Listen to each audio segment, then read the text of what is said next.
নমস্কার বন্ধুরা, শুভ রথযাত্রা। আমি পুরী থেকে মহাপ্রভুর বিগ্রহ নিয়ে এসেছিলাম। ভেবেছিলাম স্নানযাত্রা বা রথের দিন প্রতিষ্ঠা করব। যাই হোক, স্নানযাত্রার দিন করে প্রতিষ্ঠা করা হয়ে ওঠেনি নানা কারণে। তাই জন্য আমি ভেবেছিলাম অবশ্যই সোজা রথের দিন প্রতিষ্ঠা করব আমার মহাপ্রভুকে আমার ঘরে। তাই দেখো, আজকে অত্যন্ত যৎসামান্য আয়োজন করতে পেরেছি।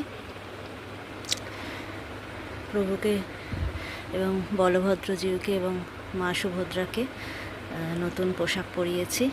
সামান্য একটু মিষ্টি দিয়ে পুজো দিয়েছি, আর বিশেষ কিছু আয়োজন করতে পারিনি। একটু ধূপবাতি জ্বেলেছি বা সেইটুকুই করতে পেরেছি। এইটুকুই যতক্ষণ না করতে পারছিলাম, মনটা শান্তি হচ্ছিল না।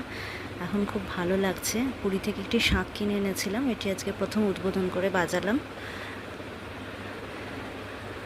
খুব সুন্দর দেখতে লাগছে আমার মহাপ্রভুকে।